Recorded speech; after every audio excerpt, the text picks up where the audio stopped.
In Ecuador, the electoral silence is enforced after the campaign for the presidential and legislative election of next Sunday, August 20, ended on Thursday.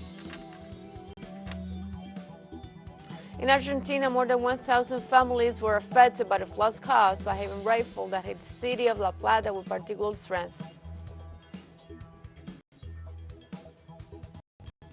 The UN mission in Mali has completed its withdrawal from the military bases in Beira and Goddam due to the violence alleged between two Arab rebels and the army.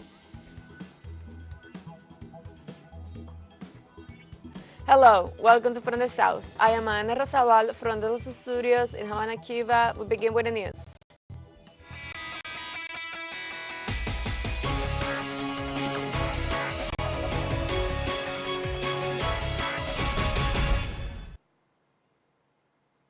In Ecuador, the electoral silence comes into force after the campaign for the presidential and legislative elections of next Sunday, August 20, ended this Thursday.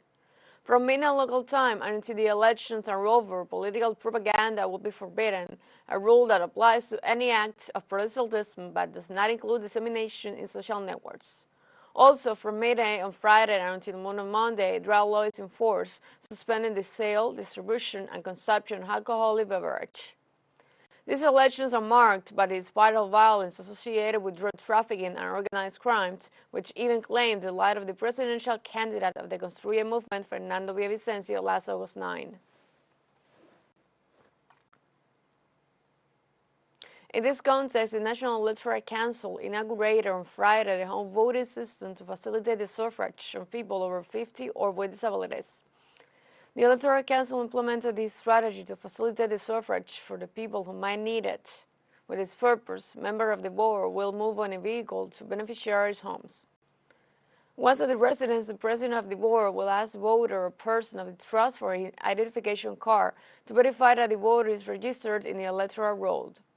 The ballot box will be sealed and delivered together with the electoral package to the electoral processing center, where it will remain under military guard until the election day next Sunday. In Argentina, the government and oil companies freeze gasoline increasing prices as it after tobacco elections.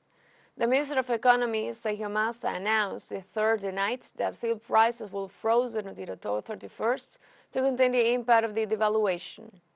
He also announced a 90-day extension of the understanding with mass consumption companies.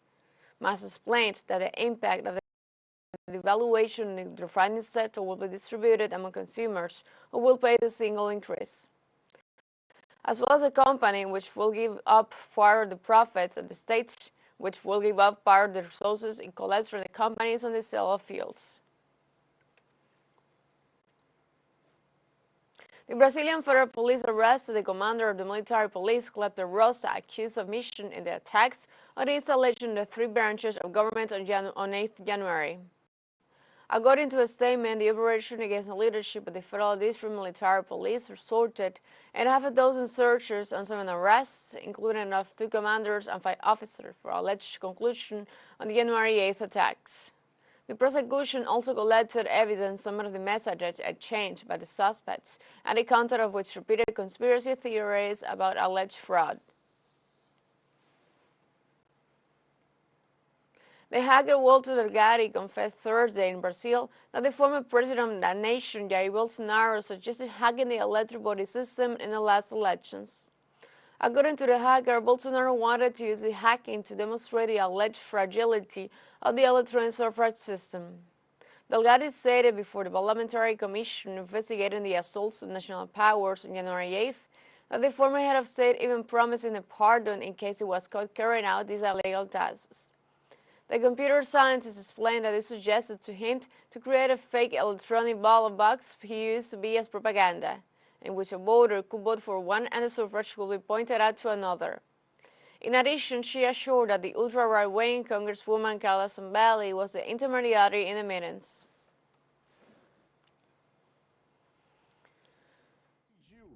Who was the man behind his attempt at electoral fraud? Deputy Carla Zambelli on the orders of the then President Bolsonaro. Who asked him to take responsibility for the alleged phone taping of the Minister of the Supreme Court Alexandre de Moraes? The then President Bolsonaro. who invited him to make electoral propaganda to suggest to the population an alleged fraud in the electoral system. The advertiser Duda and the then President Bolsonaro. Who directed you to the Ministry of Defense to elaborate questions to the High Electoral Court about the voting system? The advertiser Duda and also the then President Bolsonaro. Who told you that if you committed an illegal act, you would be pardoned and receive a pardon? The then President Bolsonaro. Who gave him carte blanche, act even illegally? The then President Bolsonaro.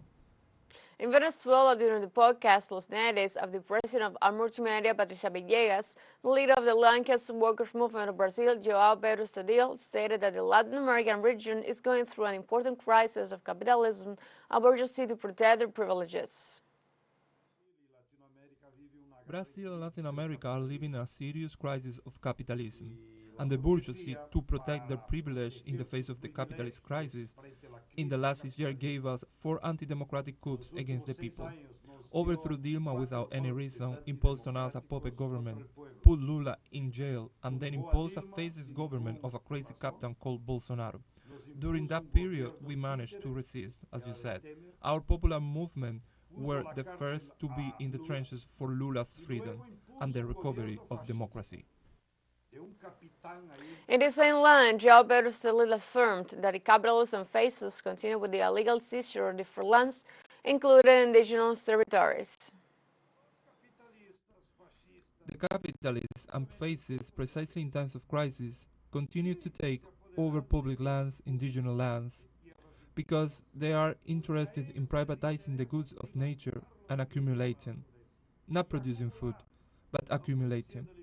Privately taking over the goods of nature, and that is the class struggle the landless workers movement represent, danger to them. Mostly because we would be a permanent threat to prevent them from continuing with these crimes. To privately seize common goods, to kill the forest, to burn, and to use all the environmental crimes that produce this climatic disbalance that we are all suffering. Let's take a short break. Remember, you can join us on TikTok at TeleSUR English, where you find news in different formats, new dates, and more. Other stories coming up. Stay with us.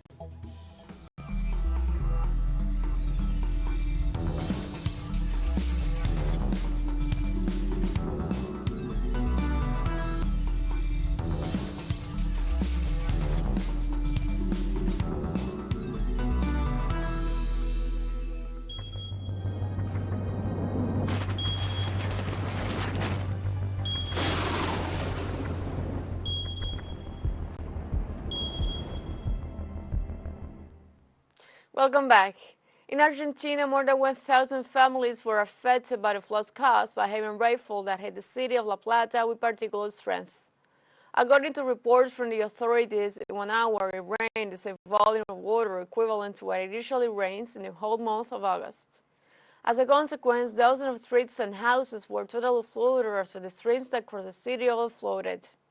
Hundreds of people had to be evacuated, and civil defense indicated that the storms are expected to continue and be accompanied by gusts of wind, electrical activity, and hail. The authorities also suggest to avoid going out and take the necessary precautions during the heavy rains. Over there, the water is up to the chest. Almost all the neighbors have left. This started early in the morning with hail, and at 10 o'clock in the morning, we started to help each other to evacuate. Today it started to rain and the stream in the back overflowed, and as you can see, it caused a disaster in the neighborhood. Unfortunately, it is always the working people, the humble people who bear the brunt. The politicians fix their houses, their street, and light up their neighborhoods, but you don't see them here. Wildfires continue to burn in northwest Canada, causing evacuation of thousands of residents. Canadian residents had to drive hundreds of miles to safety, while others waited in long line for emergency flights, facing the worst fire season on record in the country. The flames, driven by strong winds, were 10 miles from the northern edge of the town of Yellowknife, home to 20,000 residents. Authorities asked people in the 4 highest risk areas to evacuate as soon as possible.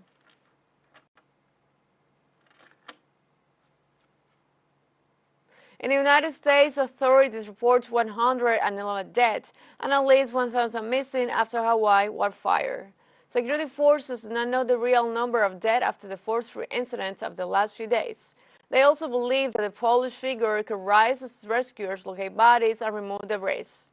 On the other hand, authorities detail that identifying the dead will not be easy since most of them are unrecognizable and there is little chance of finding fingerprints. In Japan, a protest is held in front of the Prime Minister's office in Tokyo against the Fukushima sewage disposal plant. Hundreds of Japanese rallied in different areas of Tokyo to protest against the government's plan to retouch radioactive water into the sea for the damaged Fukushima nuclear plant, demanding the immediate suspension of the project. The Japanese government, which from the outset considered discharging the radioactive water into the sea, has given all sorts of excuses, stressing that other methods of disposal will either not work or would be impractical.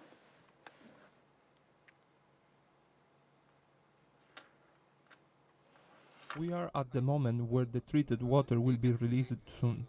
I feel a sense of responsibility in stopping this from happening, and that's why I'm here. The World Meteorology Organization, an agency attached to the UN, warned that the impact of climate change in the South Pacific region is increasing. The WMO detailed that during the last La Niña event, the average temperature in this Pacific area was 0.2 centigrades in the year 2022 and passed to 0.3 higher than the one recorded in 2011. The head of the agency, Petteri Tahal, has estimated that now with El Niño phenomenon, it will continue in the remainder of 2023 and will have a greater impact on the region. Frequencies associated with higher temperatures, erratic patterns, more marine heat waves, and coral bleaching. TeleSUR English launches its own videos on demand site for you to go and revisit our interviews, sub-stories, special broadcastings, and more. Just go to the left corner in our website homepage and click on the video option to access our VOD platform. Now we have a short break. Stay with us.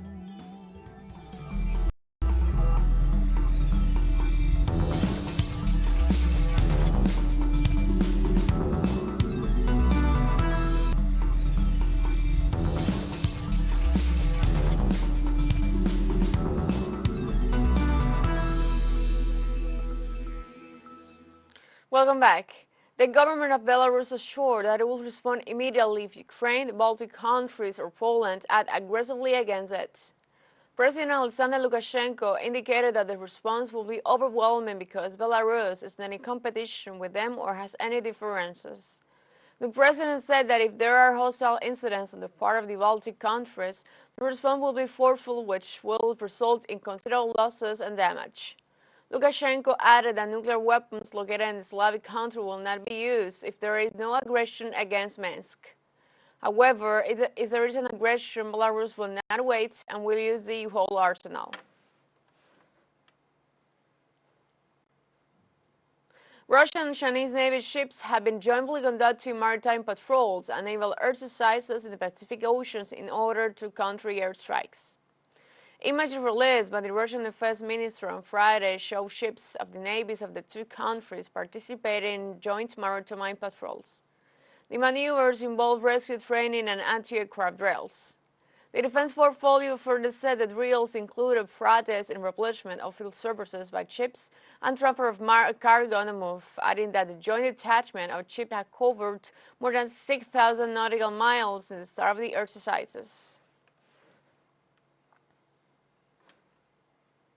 Hundreds of Palestinians on Friday bid farewell to the remains of Hamza Afouesneh, a Palestinian citizen who perished after a year of agony caused by Israeli gunfire. The immortal remains of the deceased were carried in procession as to martyrs killed by the Israeli regime. As reported by the Palestinian Health Ministry, Afouesneh, 30, never fully recovered from the injuries he suffered in May 2021. At the time, the medical report released stated that a gunshot wound caused multiple skull fractures and the loss of one of his eyes.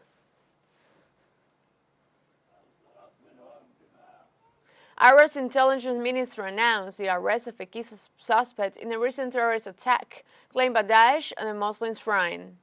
A statement issued by the foreign minister on Friday reports that among those captured was a key suspect who sponsored the terrorism operation and maintained direct contact with the head of Daesh foreign operations in Syria and Afghanistan. The terrorist attack on the holy compound of Saad, Kerak, and Shiraz occurred on August 13 and claimed the life of 2 people and wounded 8 others. The perpetrator of the attack was arrested by security guards, and Iranian intelligence assured that he is a Tajik national who was recruited by Daesh and received training in Afghanistan. The UN mission in Mali, MINUSMA, has completed its withdrawal from the military bases in Ber Agodan because of violence between Tuareg rebels and the army. The United Nations Multidimensional Integrated Stabilization Mission said in a communiqué that the UN bases were now closed and handed over the state of Mali through its designated civilian representative.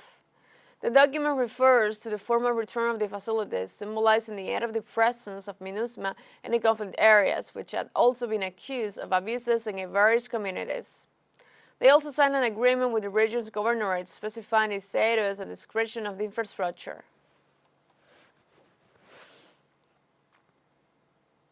In South Africa, after today's meeting on months of negotiations between several opposition parties, the multi-party convention agreed to work more closely as the country heads towards election in 2024. During the ceremony, leaders of the various parties signed a multi-party charter which will pave the way to oust the ruling African National Congress led by President Cyril Ramaphosa. The leaders called on different parties that were not part of the group to reach out and join the efforts in making sure that the ANC is removed from power, claiming that the country is being misgoverned and the rule of law is not respected. For the first time since the advent of democracy in 1994, the African National Congress risks losing its parliamentary majority in 2024 and therefore the presidency. This comes against a backdrop of growing discontent with corruption, an unprecedented energy crisis, and a flying economy marked by unemployment. It's a historical moment for South Africa. This is the first in the modern era of South Africa that a coalition is cobbled together before an election campaign. The foundation laid by this group over the past 3 months has laid the foundation upon which a new government can be built, one which is stable and that can address the pressing needs of all South Africans. In the Democratic Republic of the Congo, 230 people, including children, have died of cholera in the first 7 months of 2023. In this period, more than 31,000 suspected or confirmed cases of the disease were registered in the country. The most affected province has been North Kivu, which has had more than 21,000 confirmed or suspected cases, including more than 8,000 children under 5 years of age. The UNICEF coordinator stressed that if urgent measures are not taken into the coming months, there is a significant risk that the disease will spread to the parts of the country that have not been affected so far in these many years.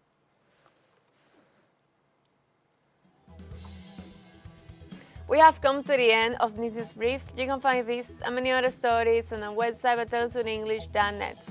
And join us on social media, Facebook, Twitter, Instagram, Telegram, and TikTok. For TeleSUR English, I'm Ana Rosabal. Thank you for watching.